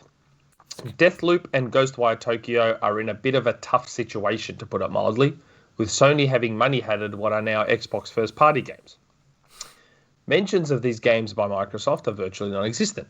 And then in brackets, it's got here, always our titles with contractual obligations. Yeah. And all pictures and references to Deathloop were blurred out in Arcane's welcome video. Jesus, is that true? Yeah, it is, and it's probably mandated by the platform that isn't That's a Microsoft, disgrace. to be honest. That is a disgrace. Go figure. Okay. All of this is to say, how do we think these games will be handled at this year's E3? Will Bethesda show them on Microsoft stage? Will they leave it to Sony? Will they bring them to something like Future Game Show or QuakeCon instead? Cheers. I would. That's a good question. Because Bethesda's show is allegedly, it keeps changing. First we heard it was going to be 2 separate shows, then we heard it was going to be one big show. Now it's somewhere in the middle. Yeah, They're just going to follow each other or something. What makes sense to me from a logistical, COVID-safe, sensible point of view is to just have a delineation. So, hey, that's the end of the main Xbox show. Yeah. We're going to invite our friends up on the Bethesda stage, and all the colours change. Yeah. And then they just carry on because why? Yeah, why wouldn't you do that? Just say that's all from Xbox. Now let's hear from our friends Bethesda and see what they're up to. Yeah. Just something like that. Yeah. I don't know. But I would, given the situation, my guess is that Ghostwire and Deathloop won't be. This is just me guessing. I'm guessing. WCCF Ghostwire. tech. Yeah, Ghostwire and Deathloop probably won't be at Bethesda's. There's probably a deal being made in the background where whatever Sony are doing, Ghostwire and Deathloop better be prominent. Yeah. That would be my guess. Yeah, they'd just say, we'll show them on our Yeah. stage. Bethesda and Microsoft are probably like, well, if you're not going to let us show it, even though we own it, then you better highlight it at whatever you're doing. That's so funny. I'm guessing. What a stupid. Anyway. You have to wonder, Microsoft could have paid whatever they needed to pay to Paid it break out. that Told them to get contractual- effed. I get it, good guy Phil and team, but at the same time, it's just so dumb. I know. The fact is now that they're delayed. Both of them are not coming out this year. They're coming out next year, right? Even Deathloop. Deathloop. I thought Deathloop. I know, got delayed to September, didn't it? Yeah, I was about to say Deathloop is still this year. Deathloop's coming this At year. the moment. Well, they did a load of previews, I think. Yeah. Recently, like yesterday or today. Yeah. But Look it's for that on Game Pass. just so weird. Like PlayStation 5 owners are going to put it in their console or download it digitally, and it, in theory, will say Xbox Game Studios. Bethesda. Yeah, but Minecraft Dungeons already does that. Yeah, I know, but it's just considering all the hype about them, and it just feels really jarring to know that they will come. And look, they will when they come to Xbox, they're going to go on Game Pass day one. They'll just come out, and we'll have them, and they'll probably be, with whatever DLC all included, and blah blah blah blah blah. But the fact is, it's probably going to be, what is it, a year exclusive? That is my guess. 6 months to a year. Don't know officially, but my guess is 6 months to a year. I know. Never mind. What can you do? I'm not going to say Sony are gross because they've all done this kind of stuff. Mm-hmm. I'm just going to say Sony are being gross. Yeah. Because again, Microsoft's done this in the past. Nintendo were the biggest assholes of all time in the 80s. So they've all taken their turn. But right now, Sony are being gross. Never. And it's annoying. It is.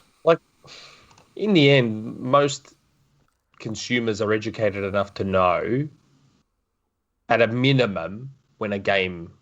No, actually, no, maybe that's wrong. Maybe that's wrong. I don't think they are. A lot of people educated didn't to even know at realize all. Destiny. Yeah, a lot of people didn't even realize Destiny was coming out on Xbox. So yeah, That was one of my I guess favourite ads from 2013 or 2014. The Destiny the aftershave. fragrance. Yeah, Mm-hmm. so good. Yeah. Well played, Yeah. Microsoft. Well played. Okay. Next question from Bonaldo. Not Ronaldo, Bonaldo.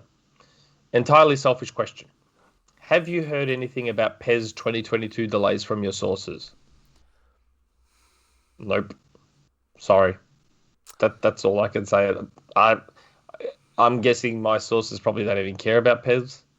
I barely care about football games anymore. Like, I used to be a FIFA fanatic, and I just don't really care anymore. I'd be more excited if Mario Strikers was announced, or Sega Soccer Slam 2. Oh, fun Sega ones. Soccer Slam 2. Oh, man. I'd love a new Sega Soccer Slam. Guest requests, Mr. Boomstick XL and middle-aged gamer guy. I know of Mr. sure I'm not- Boomstick.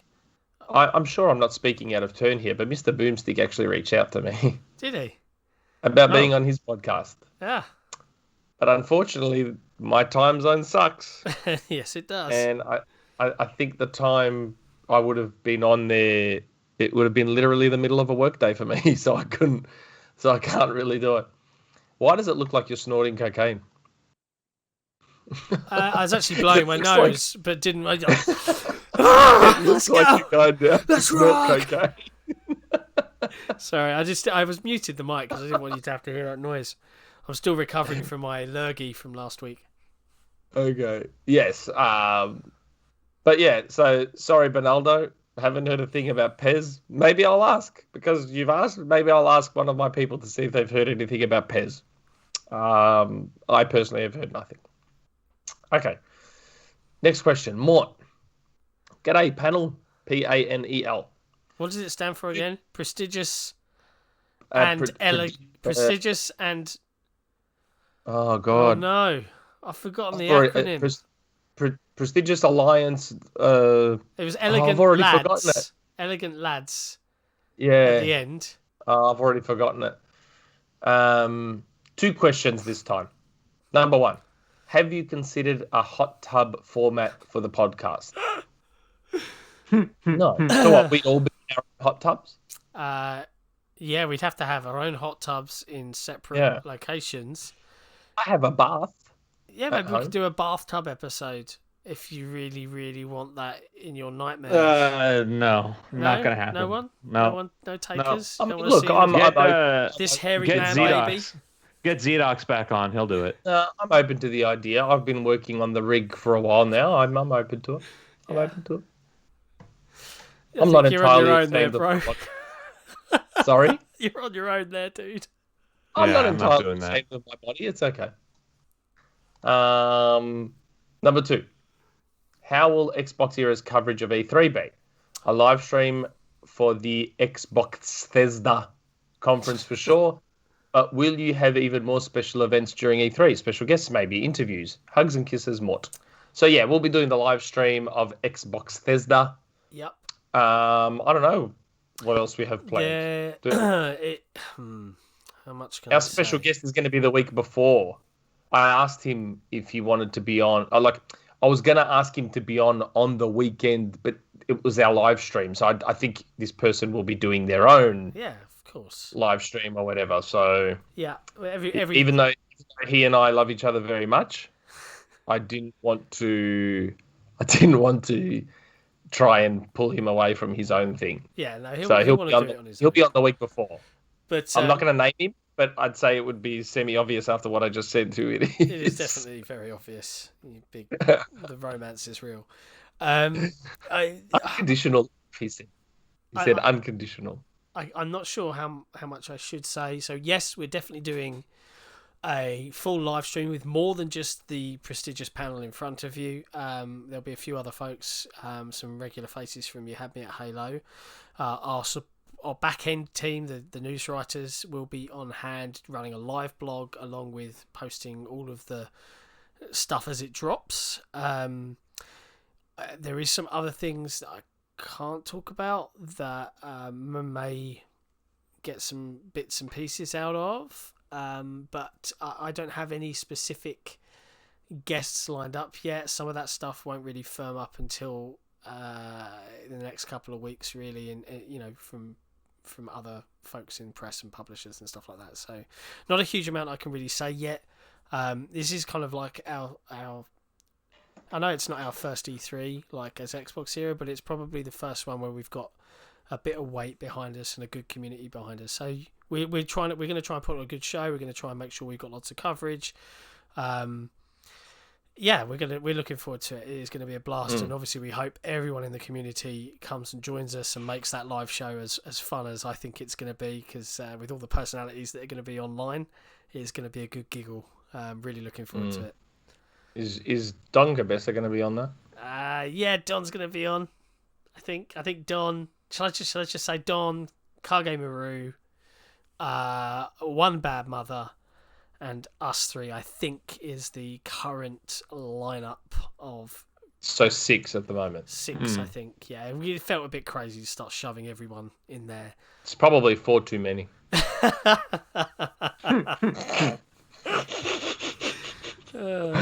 Okay, next question. Proven. G'day. When will EA bring back Dead Space? Oh, man. I'd love Dead Space. Speaking of games coming back, I mean, let's just erase 3's existence for a sec, but I'd love... because EA... I mean, new EA could consider it, I reckon. They'd consider Dead Space. Like, because single-player, third-person, over-the-shoulder stuff is, like, the soup du jour, they may consider bringing back Dead Space. But to be honest, at this point, I'd be happy if EA just wanted to test the waters and do a Dead Space remastered collection like Mass Effect. I'd be happy with that for now. And if that does really well, and they go, cool, Dead Space 4, here it comes. So for only Dead Space 1 and 2, right? There's no other games in the trilogy. They will. There's no other games besides. Yeah. Yeah, I know. I'd prefer they just forget 3 exists personally, but I assume if they did it, they'd do all 3, test the waters, and if that collection sells enough, maybe they consider doing a 4. I'd be happy with that at this point. Yeah. Because Dead Space, to me, is still the best Resident Evil game ever made.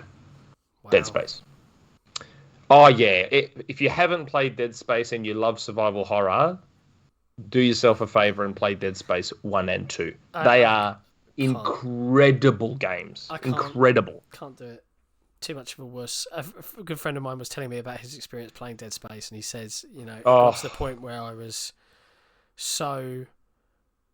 I was stressed nervous and stressed out. I was stressed out. He says he turned on the subtitles. Yeah. And like the audio cue, so he could be warned when something was approaching a little bit earlier, because he said it just got too much. I was very, very... I was legitimately stressed out over it. Like, I was playing it, and the whole time I'm like pent up and I'm tight waiting for something to happen. I was just like, oh. He said he turned the subs on and played it with the audio completely muted, because he would constantly hear this like, and then nothing was coming, but he would just be like, yeah, it was just... Dead Space is like, it's just such a beautifully designed game. Like, there's no HUD. The HUD is all on you, the player. Yeah. So your life bar is on this pipe connected on your back. Yeah. Your gun has its own little head-up display with how much ammo you got left. The level design is amazing. The audio design is incredible. I remember a bunch of people being disappointed. I think this was at the Game Awards last year when they announced that new horror game set in the PUBG universe. Callisto Protocol? Yeah, and everyone originally thought that was Dead Space, and when it was not Dead Space, everyone was disappointed. But it's from the maker of Dead Space. It's the lead designer. It's from the maker of Dead Space, which was exciting in itself. But a lot of people, I remember, being like really disappointed that it wasn't like a Dead Space 4 or a reboot of Dead Space. Right now, it's the closest we've got, so I'll hold hope for that. But if you haven't played Dead Space, yes, it is genuinely scary. Like, I played through both of them, got all the achievements and everything, and I genuinely shit bricks. Like, it was a really, really genuinely scary game. Like, but it's so good, so good. Play I Dead don't think I'll Space. ever. Seriously, the studio's gone, but I'll play Dead never Space play a in their horror honor. like that. I just won't do it. I can't play horror. I just can't. I wish, but it's a whole genre that's just cut off from me. Like, it is scary, but it's such a good survival horror third-person shooter. It's so good, and like you've got a special gun. I'm so annoyed I can't remember its name. And you can turn it horizontal or vertically and slice their limbs. So if you see the monsters coming at you and they come at you fast. Yeah. The cutter. I think it is called the cutter. Thank you for reminding me. Never played it, but there you go, kids. And you can take their legs away at them, but they'll keep crawling at you. So then you can take their arms, and they'll still be alive. But then you can just go and stomp on their head and just take them out. And it's such a I can't, like, you know what? I feel like playing Dead Space again. It's such a good game. Man. This isn't technically a question, but it sort of is. So Bruno Costa replied to Mort about the hot tub thing, and he said, "Please don't give them ideas. Xbox era OnlyFans when." I'll do an OnlyFans. If that's what people want to see, I'll do an OnlyFans. Oh God! If you guys want to see me do an OnlyFans, let me know. Please, no one let him know. Please, let me know. Lord. You've got my Twitter. You've got our forum. It's just 30-second clips of Nick screaming at Rocket League matches. That's pretty much all it's going to be. I'll do it topless. I'll play Rocket League topless. How about that? That's the OnlyFans. Okay. All right. Roman Bob. We've got 2 questions left. Not associated with Xbox era, just before we move on. Yeah. Okay. Xbox announces that in honor of the fine work done by this site, they'll make a game featuring the members of the podcast. What genre, type of game do they make about you, and which studio do you want to make it? This is an amazing question. This is such a cool question. This is an amazing question. Oh, Keris, you've been I already know. Even as I was reading this, the pistons were firing. Can you repeat the question for me? Because this old man just do it a bit slower. They make a game about you, featuring members of the podcast. Okay. What genre / type of game do they make about you, and which studio do you want to make it? So, the Special Nick game is a stealth action spy game. It's third person, over the shoulder, set in like a cyberpunkish kind of Blade Runner-y world. Do you remember that Unreal Engine 3 special demo trailer thing, The Samaritan? Yeah, I remember. The Samaritan, set in a world like that, and it's all stealth-based and linear, though, not open world. Super, super hyper linear, but just one of those games where you just, yeah. So hang on, so I presume in this magical ego-driven land of yours, you're the main character, you're the Samaritan with the cool guns and the glasses and stuff. What are me and Figments in this game? Are we like bosses? So this isn't our own game? Featuring going to be a game where it's sort of 3 members of the podcast. So. Yeah, but then he says they make... okay, maybe I was misreading. He said, do they make about you? And that's why I thought he was... I thought he was talking about each of us have our own game. Yeah, it can still be that game, but where do me and Figments fit in that world? Like, what are we? Co-op. It's a co-op game. Co-op. It's co-op. Oh, okay, I'm gonna go. And the studio. Oh God, we've got to pick a studio. Well, that's what it says. And which studio do you want to make? I've got it. Well, I'm going to say the Coalition because they were already making Shanghai. Yeah. So, yeah. Okay, my game featuring members of the podcast would be an indie, kind of fairly low budget, cartoony game from Double Fine in their style, but it's basically about trying to maintain my composure. So you've got like a meters for stress and blood pressure, as I manage Xbox Zero, my real job, my kids, my family life, and organisation, and every so often Nick pops up as like a contact thing, like, oh, I've got this new leak, and he'll like share it, and I'll be like, oh, you can't post that, and then Figments will probably be like, I can't make the podcast tonight, and I'll be like, and that's it, and it's just trying to prevent me from having a heart attack and dying, and that's the goal. And it's called Six Sick, and that's it. Thank you, Stubble Fine, for making that wonderful title. What about you, Figments? Let me think.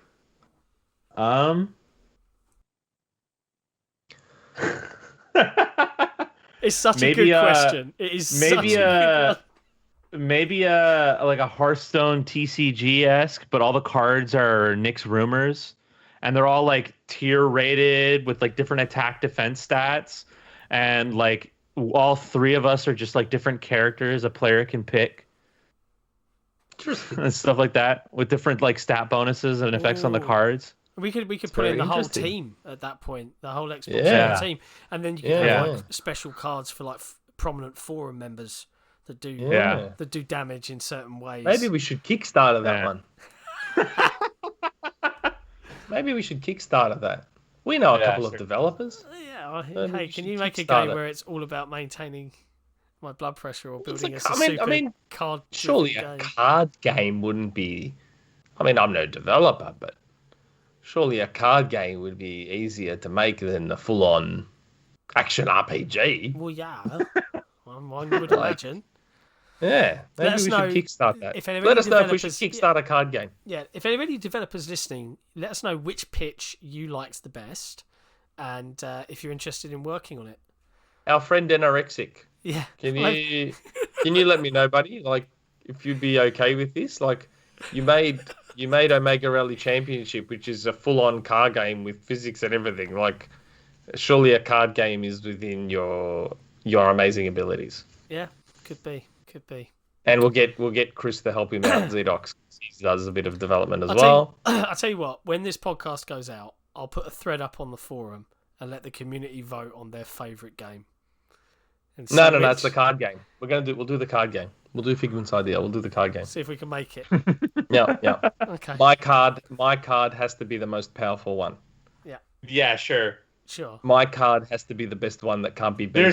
There's going to be a card called Rumor Mill, and it's a special effect card that deals instant damage against anything against you, except if the opponent's card is Elden Ring. Yeah, there's an Elden Ring card. And that damage is reflected back on you. Oh my god, this is amazing. We could really go into the only card that beats my card. Can there be like a jingle card where I can play the jingle and it like can give me a buff or something? Like... We'll work something my out. Stats. We need to think about the rules. We need and to like Proven's card. Proven's card has like it's like blank. No, radio interference is. Oh Mike, nothing. It's a blank card. And then Car Gameroo's card is fall asleep. He's just gone. The streamer. And then what else do we have on there? And then I'm trying to think of all the other cards we're gonna. Yeah, we're gonna do the card game. We're gonna do the card game. I can't believe I came up with something that you guys wanted to. That's so good. That's a great idea.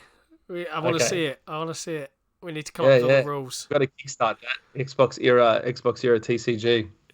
Is that right? Did I just say that right? Yeah. The Xbox era TCG. Yeah. Oh, that's probably one of the best questions I've had in a while. That's made me laugh much thinking that through. Yeah, card game. We've got to do that.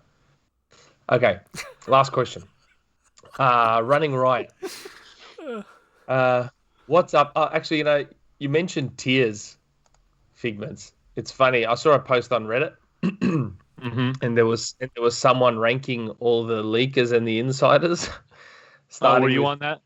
Yeah, it was. Tier 0 was like the best, and then there was like tier 5, which is the worst. I was put in tier 4. Oh boy. Oh dear. I was put in tier 4. How'd the ego take that one? I replied because I am very vain. Who was triple S plus tier leaker? Tier 0 was like Jason Schreier and a couple of others. Tier 1, Jez. I think Jez made tier 1. Jeff Grubb. Jeff Grubb was tier 2. Oh. Was it okay? Was it just rated on personal bias, or was it like? Yeah, it's just some random person that made their own Okay, tier, 'cause and I if it was like- replied, and I was like, dude, If it was like an Apple Track kind of website where they like match leakers No. based on how accurate their predictions were, no, like, no. If it was okay. based on accuracy, I'd be much higher than tier 4. But I replied saying tier 4 is a bit harsh. Surely I'm a little bit higher than that. Yeah, me being me. Okay, sorry about So the wait, tangent. before All you right, before you ask that last question, I just thought like Yeah. you have a mirror card that distracts you, and you have to skip a turn because you've been like, oh yeah, I am pretty good looking, and then boom, next turn. Oh, there's Yeah. just so many. There's so many options. possibilities. So many possibilities, and then you'd have Maybe like we a can- card for prog stopper, and you'd Just call gift spam, it like the cursed, cursed. or you'd call it I don't know what you call it. I don't want to say anything mean to anyone. That's good. Okay. Running Riot. Last question. What's up, Xbox Era crew? Xbox seems to be adding and improving features a great deal each month, and I really appreciate the new Quick Resume tab. Oh, yeah, we didn't mention that Quick Resume tab. It is really good. It is. I've good. got 3 games in it. My question is it possible for Xbox to one day have custom games? Sorry. What What? was that, Figments? He just went. oh, no, I had a hiccup.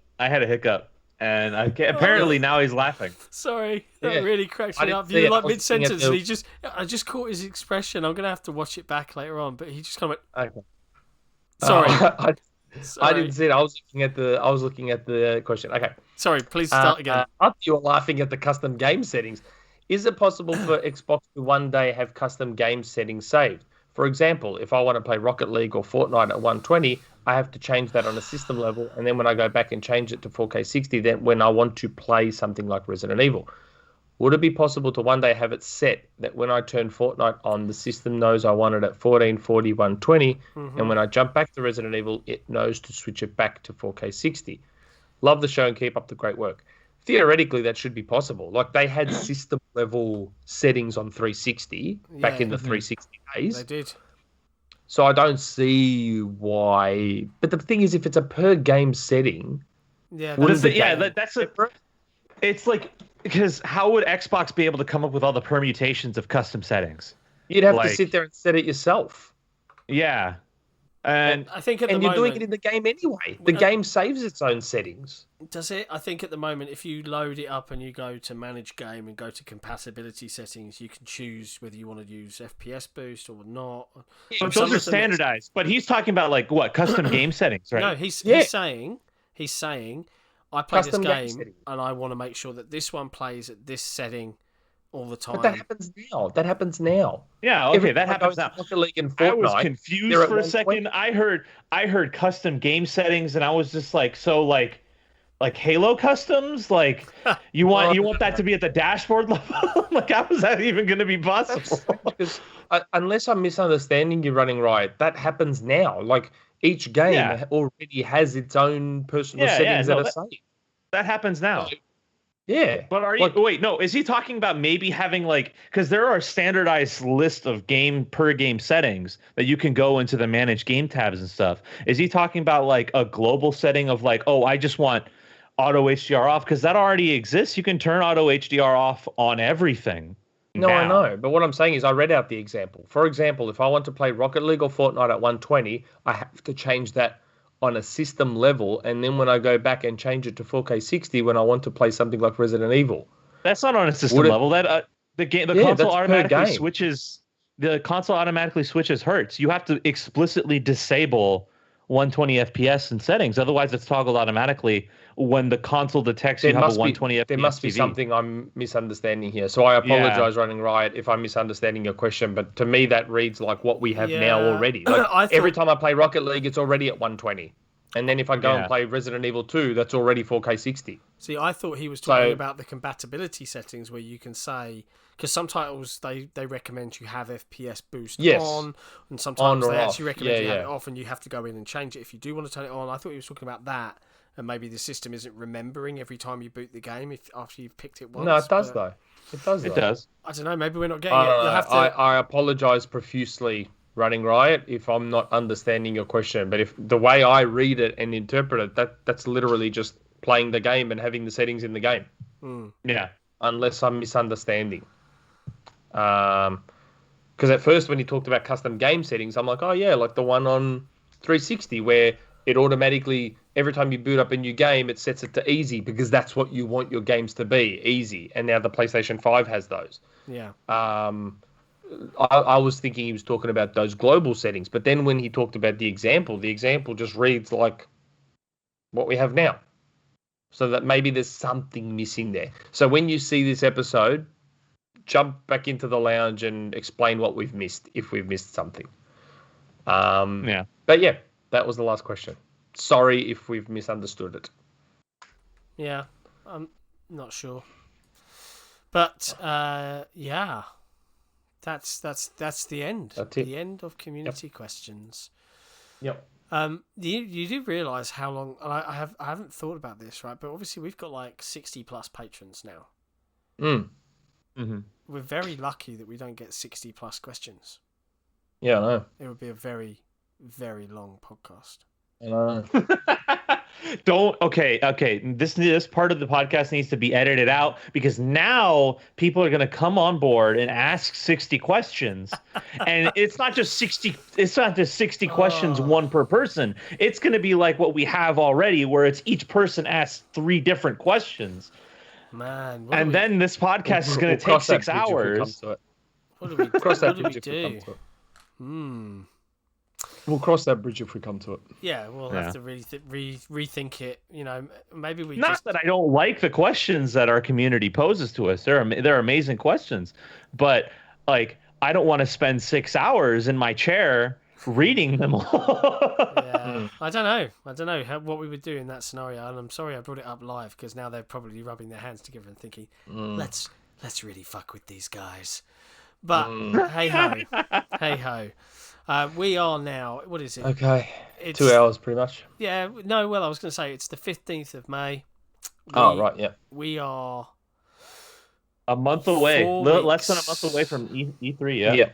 Very exciting times. I do want to say in the lead up, we do have some things planned. I mean, what guests do we have coming on soon? Oh, go on. Should we just reveal the guests? Who we got? We got Okay, so in a couple of weeks' time, we've got Paris. Vicious 696. Vicious 696. Paris is on in a couple of weeks. He joined the forum as well. And the week before E3, we've got Jeff Grubb. Jeff Grubb. Who'll That's be going to be. jumping They're both going to be fun episodes. I think it's a good couple of ones. So Jeff's will be. Will Jeff's be a live one? It will. Oh, Yeah. Because next week is live, then Paris is recorded, and then Jeff is live, and then E3 is live. Yeah. Unless we just do Jeff recorded because to get it on the. I don't know. We'll work it out. We'll figure it out. Maybe let us know whether you want Jeff live. In the run up, though, I do want to make an announcement that I will not be on next week's podcast because of the Destiny 2. Bungie is starting the Vault of Glass World First Raid in Destiny 2, and I will be streaming that for Xbox Era on our Twitch channel at 10 a.m. sharp Pacific Standard Time that Saturday. So with depending on how long it's with my fire team, Lumber Liquidators. Nice. But isn't the podcast at like 2 p.m. your time? It is 2 p.m. That's the thing. Vault of Glass is an old raid, but the way Bungie has it set up is, in order to claim the world's first title, you have to beat the raid on normal first, 100% all the way through, no changes. Then you have to go back into challenge mode and have a curated list of challenges that you have to beat in each encounter. And if you don't fulfill the clear requirements for each challenge in each encounter, your team wipes and has to start that encounter over again. So on top of that, you're going to be at a disadvantage anyway, because for World's First Raids, Bungie enables a modifier called Contest Mode, where you are automatically 25 levels below the minimum for the raid, no matter how much you grind. You are capped 25 levels below. So, depending on how long it takes, it can take. The first initial run through, I don't expect to last longer than 2 hours because it's a very short raid. It's got like 2 encounters. Like unless Bungie changes something astronomical, I doubt it's going to take us more than 2 hours. But the challenge mode is going to take us a while. That's gonna kill a lot of teams. I'm hoping on the stream we can get a placement in the top 100. So that'll be something worth seeing. So if you guys want to go check that out, I'll be streaming on the Xbox Era Twitch channel starting 10 a.m. and YouTube May 22nd. YouTube, aren't you guys streaming? Yeah, you guys are streaming live. Yeah, he's going to take the Twitch channel, so he can do that. Yeah, that's and right. we'll be on the podcast as normal, but we'll be covering Figments and what was it, the lumberjack liquidators. Lumber liquidators. Lumber liquidators. We'll be covering their progress. We came up with that name in such a freaking like haze. I didn't want us when we were coming up with the clan name. I didn't want our clan to get banned, and like my friends kept coming up with the raunchiest names they could to like sneak underneath the filters, and I'm like, no. We need to come up with something that's clean, that's still like funny, because having Lumber Liquidators as our clan tag means we could use wood as our clan tag. Sneaky. So there's a little double entendre in there, yeah. There's a little bit there. A little bit of innuendo. Yeah. Fair it's enough. subtle enough, but yeah. So if you guys want to check us out, 10 a.m. May 22nd, and that's 10 a.m. Pacific. So look up the raid times for your local time zone. We'll do an article and we'll drop it out just before it drops with a link, etc. So should be fun. But yeah. Yep. All right. Okay. Well, that's it. We're going to wrap it up. I've got a wedding to get ready for. You've got a wedding to get ready for. Yeah. It's I have a dinner to go eat. So I'm going to go to bed. But much love to everybody that watches and supports Xbox Era. We're going to keep smashing it out, and we will see you guys next time. Please like and subscribe. Yeah, please like and subscribe. Us on our socials. Stuff. And if you like our content, please donate to the Patreon. We would love more questions from you guys, even if they do take 6 hours at some point. True. It is true. Right. Catch you later, everybody. Yeah. See you, everybody.